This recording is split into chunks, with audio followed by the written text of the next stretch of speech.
తులారాశి వారికి ఫిబ్రవరి నెల 2025 సంవత్సరం గోచార ఫలితాలు ఏ విధంగా ఉన్నాయో సశాస్త్రీయంగా తెలుసుకునే ప్రయత్నం చేద్దాము.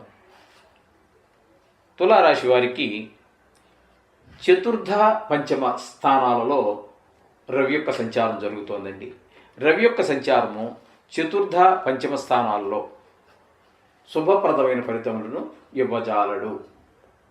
4వ స్థానంలో కానీ 5వ స్థానంలో కానీ ఉన్నప్పుడు శుభప్రదమైనటువంటి ఫలితములను ఇవ్వజాలడండి రవి. అందుచేత కొంచెం ఆరోగ్య విషయంలోనూ ఎఫెక్ట్ ఉంటుంది. అలాగే సౌఖ్యాలు అంటే గృహ సౌఖ్యం, ఇట్లాంటి వాహన సౌఖ్యం, ఇట్లాంటి సౌఖ్యాలు ఏవైతే ఉన్నాయో వాటిల్లోనూ మనకి వెళ్ళదు. విద్యలో కొంచెం వెనకబాటుదనం కనిపిస్తుంది. 5వ స్థానంలోకి వచ్చేటప్పుడు పిల్లల మీద, ప్రత్యేకంగా సంతానం మీద, వీళ్ళకి విద్య మీద శ్రద్ధ తగ్గటము, ఆటల మీద శ్రద్ధ పెరగటము, తద్వారా గాయాలు చేసుకోవటము, లేకపోతే పక్క పిల్లలతో గొడవలు తెచ్చుకోవటము, ఇట్లాంటివన్నీ కూడా మనకి 5వ స్థానంలో రవి సంచారం వల్ల మనకి జరుగుతూ ఉంటాయి. ఈ విధమైన ఫలితాలన్నీ కూడా మనకి రవి వల్ల అశుభ ఫలితాలే కానీ శుభ ఫలితాలు అయితే కానరావు. ఇకపోతే బుధుడు కూడా ఇదే 4, 5 స్థానాలలో 2 స్థానాలలో సంచారం చేస్తూ ఉన్నారు. ఈ బుధుడు 4, 5 స్థానాలలో సంచారం చేసేటప్పుడు 4వ స్థానంలో ఒక 9వ తారీఖు వరకు ఉంటారు. అక్కడ మాత్రం మీకు శుభప్రదమైనటువంటి ఫలితాలన్నీ ఉంటాయి. ఆ 4వ స్థానంలో ఉన్నప్పుడు మాత్రం అమ్మగారు, తల్లి వయసు ఉన్నవారు అందులో ఆరోగ్యం బాగుండటము, అలాగే విద్య విషయంలోను, భూమి విషయంలోను, గృహాలు, వాహనాలు సంబంధించినటువంటి విషయాల్లోనూ శుభాలు కలగజేస్తాడు ఆ 9 రోజులు. తదుపరి 5వ స్థానంలో ప్రవేశిస్తూ ఉన్నారు, అంటే కుంభంలో ప్రవేశిస్తూ ఉన్నారు. ఆ 5వ స్థానంలో ప్రవేశించినప్పుడు మాత్రం అక్కడ మిగతా రోజులన్నీ కూడా అక్కడ 10వ తారీఖు నుంచి నెలాఖరు వరకు, అంటే ఇంచుమించుగా 18 రోజులు, 19 రోజులు ఉంటారు ఫిబ్రవరి నెల కాబట్టి. అక్కడ అది మాత్రం శుభ ఫలితాలు ఇవ్వజాలడండి. ఈ విధమైన ఫలితాలన్నీ ఈ 2 రాశుల్లో సంచరించేటప్పుడు బుధుడి వల్ల కలుగుతూ ఉంటాయి. ఇకపోతే 5వ స్థానంలో శని యొక్క సంచారం జరుగుతోంది. 5వ స్థానంలో శని యొక్క సంచారం కూడా శుభప్రదమైన ఫలితాలన్నీ మనకు కలగవండి. ఇది కూడా ముఖ్యంగా పిల్లల మీద, ఆరోగ్యం మీద, పిల్లల చదువు మీద, వాటి గాయాలు అవ్వటము, ఇట్లాంటి వాటి మీదే శని యొక్క ప్రభావం ఉంటుంది. వాళ్ళకి చదువు మీద శ్రద్ధ తగ్గుతుంది.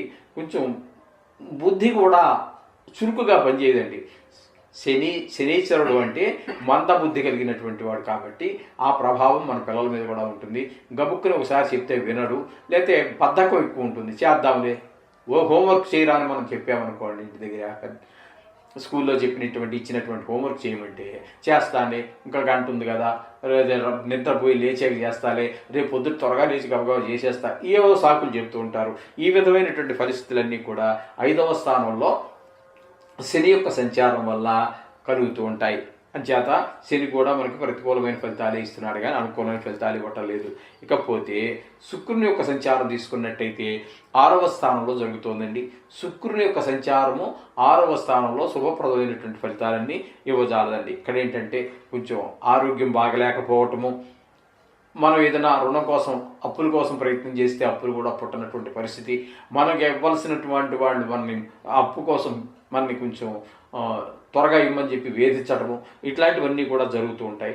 అలాగే కొన్ని సందర్భాల్లో మనం ఇవ్వలేకపోతే వాడి కలహానికి దిగటము, అలాగే మనకి అపకీర్తి రావటము, కొన్ని సందర్భాల్లో కొన్ని విచారం కూడా జరిగేటువంటి అవకాశం, విచారించవలసిన పరిస్థితులు కూడా వస్తూ ఉంటాయి. ఈ విధమైన పరిస్థితులన్నీ కూడా మనకి 6వ స్థానంలో శుక్రుని యొక్క సంచారం వల్ల కలుగుతున్నాయి. అదే 6వ స్థానమైనటువంటి మీనంలో రాహు యొక్క సంచారం కూడా జరుగుతున్నదండి. ఈ రాహు యొక్క సంచారం 6వ స్థానంలో మాత్రం చాలా శుభప్రదమైనటువంటి ఫలితాలన్నీ ఇస్తూ ఉంటుంది. ఇప్పుడు మనకి శుక్రుడు ఏదైతే ఇవ్వడనుకున్నామో అవే ఫలితాలన్నీ కూడా మనకి రాహు అప్పు రావడానికి ప్రయత్నం చేస్తూ ఉంటాడు. ఈయన పని ఆయన చేస్తూ ఉంటాడు, ఈయన పని ఈయన చేస్తూ ఉంటాడు.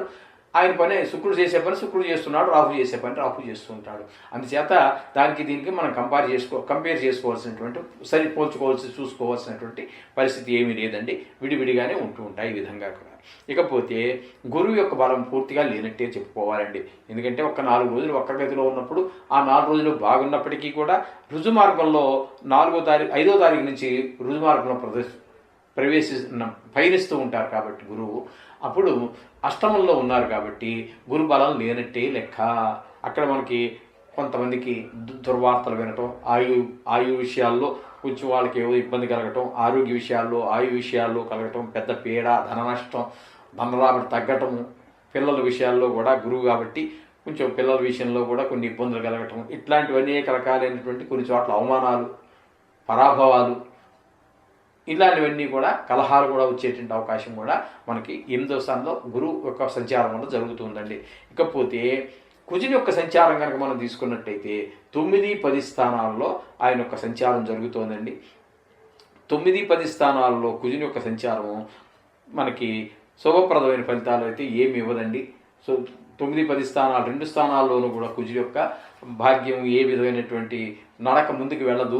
అలాగే ఉద్యోగ విషయంలో కూడా అదే వృత్తిపరంగా, అదే వ్యాపారం కావచ్చు, ఉద్యోగపరం కావచ్చు, ఏదైనా తీసుకున్నా కూడా అది మందంగా నడుస్తూ ఉంటుంది. తగిన ఆదాయం లేకపోవడం, కష్టానికి తగినటువంటి ఫలితం లభించకపోవడం, ఇట్లాంటివన్నీ కూడా మనకి 9, 10 స్థానాలలో కుజుని యొక్క సంచారం వల్ల జరుగుతూ ఉంటుంది.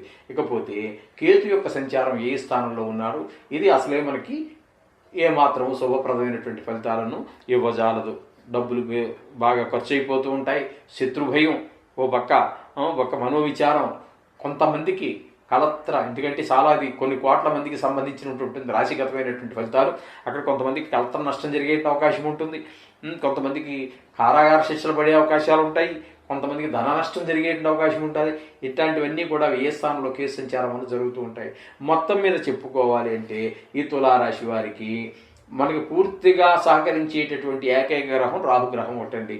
తదుపరి బుధుడు మాత్రం మనకి కొద్ది రోజులు, అంటే 9 రోజులు మాత్రం మనకి మంచి ఫలితాలను ఇస్తాడు.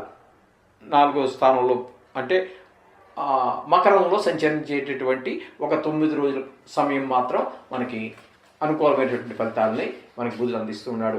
మొత్తం మీద చెప్పాలి అంటే 1-2 గ్రహాలు అనుకూలత ఉన్నట్టండి. బుధుడు కూడా పరిపూర్ణమైన అనుకూలత లేదు, కానీ కొంతవరకు ఉన్నాడు. ఆయనతో కలిపితే మనకి ఇక్కడ రాహు ఒకటి పరిపూర్ణం, మిగతా గ్రహాలు అనుకూలత లేదు. కొంచెం చాలా జాగ్రత్తగా వ్యవహరించవలసినటువంటి పరిస్థితి. ఎందుకంటే ఈ నెల ఫలితాలు కాబట్టి నెలలో సామాన్యంగా రవి ఉన్నాడని కూడా ఖచ్చితంగా మాస ఫలితాలు ఇప్పుడు మనం చెప్పుకున్న 2 రాసులు సంచారం చేస్తారు. అలాగే బుధుడు 2 రాసుల్లో సంచారం చేస్తాడు. కుజుడు కూడా సామాన్యంగా చాలా వరకు 2 రాసుల్లో ప్రయాణం చేస్తూ ఉంటారు, సంచరిస్తూ ఉంటారు. ఈ చిన్న చిన్న గ్రహాలన్నీ కూడా అదే విధంగా ఉంటూ ఉంటాయి. శుక్రుడు కూడా కొన్ని సందర్భాలలో 2 రాసుల్లో సంచారం చేస్తూ ఉంటాడు. బుధుడు అయితే కొన్ని సందర్భాల్లో 3 రాసుల్లో కూడా సంచారం చేస్తూ ఉంటారు. వీటి మార్పుల ద్వారా మనకి కొన్ని ఎక్కువ గ్రహాలు అనుకూలత వచ్చే అవకాశం ఉంటుంది. ఈ దీర్ఘకాలంగా సంచరించేటటువంటి గురువు, శని, రాహు, కేతుల యొక్క సంచారం అవి సంవత్సరంన్నర 2.5 సంవత్సరాలు ఉంటాయి. కాబట్టి ఇది ప్రతి నెల ప్రతిసారి మారేటట్టు పరిస్థితి ఉండదు. కాబట్టి మనకి కంగారు పడాల్సినటువంటి పని ఏమి లేదు. వచ్చే నెల మార్చి వచ్చింది అనుకోండి, ఇందులో గ్రహాలు మళ్ళీ వీటి స్థానాలు మారిపోతూ ఉంటాయి. కాబట్టి అప్పటి ఫలితాలు అప్పుడు మనం చెప్పుకుందాం. అంత మాత్రాన్ని కంగారు పడిపోవాల్సిన పని లేదండి. చిన్న చిన్న గ్రహాలు చాలా త్వరగానే మారిపోతూ ఉంటాయి.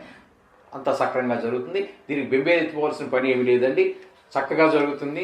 అయితే ఈ నెలలో మీకు వీటి నుంచి కొన్ని తప్పించుకోవడానికి మనం చెప్పుకుంటున్నాం కదండి. ప్రతిరోజు కూడా ఈ నవగ్రహాలకు సంబంధించినటువంటి బీజాక్షరాలు కానివ్వండి, గాయత్రి కానివ్వండి, శ్లోకాలు కానివ్వండి, లేదా కొంతమంది సుందరకాండ పారాయణ అంటారు, ఈశ్వరాభిషేకం అంటారు, ఇలాంటివన్నీ చేసుకుంటూనే ఉన్నారు. విష్ణు సహస్రనామం ఇలాంటివి చేసుకోమని చెప్తున్నాం, మీరు చేసుకుంటూనే ఉన్నారు.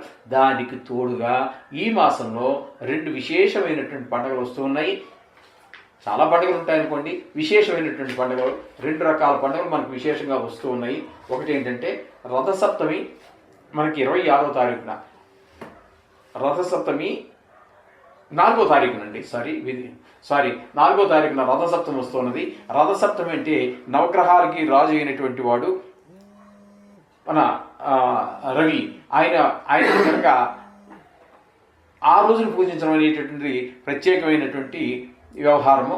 ఆ మంచి ప్రత్యేకమైనటువంటి ఫలితాలు కూడా మనకు అందజేస్తాడు. ఆరోగ్య విషయంలోనే కాదు, నవగ్రహాలకి రాజు కాబట్టి అన్ని గ్రహాలని కూడా అదుపు చేసేటటువంటి శక్తి సామర్థ్యాలు కలిగినటువంటి వారు మన రవి భగవానుడు.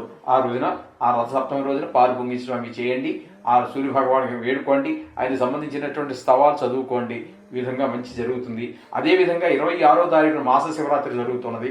ఆ మాస శివరాత్రి రోజున ఆ శివుడికి అభిషేకం చేయండి. వీలుంటే పెద్ద పెద్ద గుళ్ళకి వెళ్ళి పారయత్నం చేయక్కర్లా. మీకు వచ్చిన భాషలో మీకు తెలిసినటువంటి దాన్నే ప్రార్థన చేసుకోండి. ఓ చెంబుడు నీళ్లు, కొంచెం పాలు ఆ ఆ మహాశివుని యొక్క నెత్తిన శిరసను పోయండి. మీకు దొరికితే లభ్యతను బట్టి ఒక మారేడు దళాన్ని కూడా ఆయన శిరసను ఉంచి మీ కష్టాలు చెప్పుకోండి. తీస్తే ఆయన చాలా సులువుగా వాటి నుంచి మిమ్మల్ని ఈ కష్టాల నుంచి బయటపడేసేటట్టు అవకాశం ఉంటుంది. ఆ విధంగా చేయండి. శుభం భూయాత్.